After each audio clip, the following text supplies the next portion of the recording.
Depuis la disparition soudaine d'Émilien, le prodige incontesté des 12 coups de midi, quelque chose semble avoir basculé dans l'émission culte de TF1.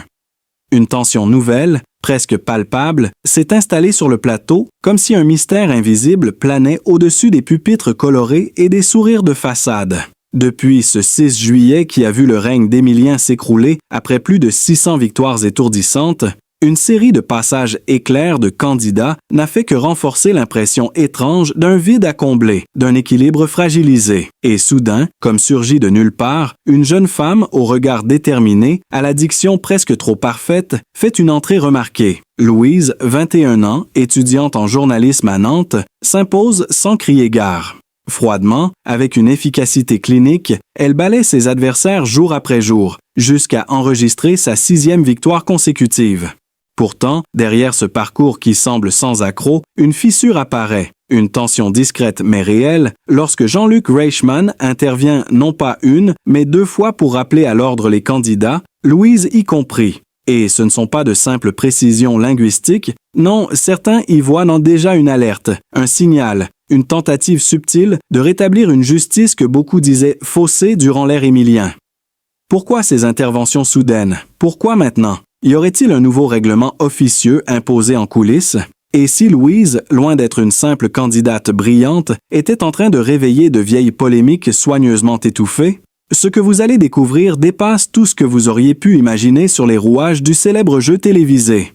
Restez jusqu'au bout pour comprendre ce qui se joue réellement derrière les projecteurs et surtout, abonnez-vous pour ne rien manquer. Et c'est là que tout a basculé, précisément à la 12e minute de l'émission du 15 juillet. Lorsque la caméra a brièvement capté un échange de regards entre Jean-Luc Reichmann et un membre de l'équipe technique, hors champ mais visiblement agité, un détail que la plupart des spectateurs n'ont peut-être pas remarqué, mais qui, pour certains fans assidus et observateurs chevronnés, n'a rien d'anodin, car c'est exactement dans ce laps de temps que l'atmosphère sur le plateau a changé, comme si quelque chose d'inattendu venait de se produire. Quelque chose qui ne figurait pas dans le déroulé prévu de l'émission, et ce n'était pas seulement la tension entre Louise et Lucas. Non, c'était plus profond, plus dérangeant, presque déroutant, car quelques secondes après cette subtile alerte visuelle, Jean-Luc a brutalement interrompu le rythme du coup fatal, non pas pour une erreur manifeste, mais pour un détail de prononciation, un prétexte linguistique qui, pour la première fois,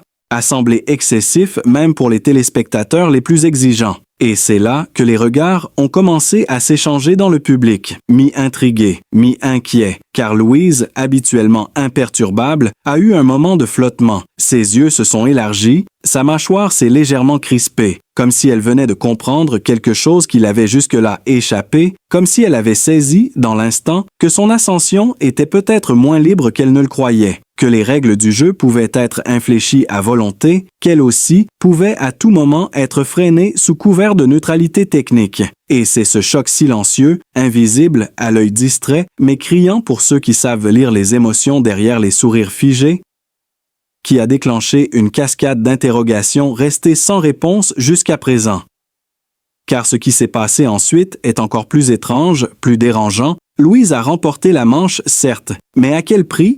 Avec quelle sensation d'avoir été mise à l'épreuve, non pas par son adversaire, mais par une mécanique invisible, une volonté supérieure, presque une main qui décide dans l'ombre qui peut briller et qui doit s'arrêter. Et à cet instant précis, les critiques qui enterrent les forums lors du règne d'Émilien ont ressurgi dans les esprits, mais cette fois avec une intensité redoublée, car ce n'est plus un champion hors norme qui est en cause, mais une potentielle répétition, une mécanique trop bien huilée, une régularité dans l'exception qui finit par poser une question essentielle. Le jeu est-il encore un jeu ou est-il devenu une mise en scène contrôlée jusqu'au dernier mot prononcé? Et c'est ce vertige que certains anciens candidats osent aujourd'hui exprimer à demi-mot dans les coulisses, dans des interviews discrètes, hors caméra, où ils évoquent des consignes floues, des briefings étranges, des silences pesants, lorsque certaines réponses créent trop de surprises, trop d'avance, trop de déséquilibre. Et si cela n'est encore que murmures et soupçons, l'épisode du 15 juillet pourrait bien devenir le point de bascule, le moment où tout commence à se fissurer, car les spectateurs ne sont plus dupes. Ils sentent, ils pressentent, ils s'indignent parfois, car ce qu'ils recherchent, ce n'est pas un spectacle entièrement calibré, mais l'authenticité, l'imprévu, le frisson d'un vrai duel, où tout peut arriver sans que la syntaxe ou l'accent ne deviennent des armes de régulation. Et si Louise, avec son sang-froid retrouvé, continue sa progression, c'est désormais sous un regard différent, un regard nourri de doute, d'espoir, mais aussi de crainte,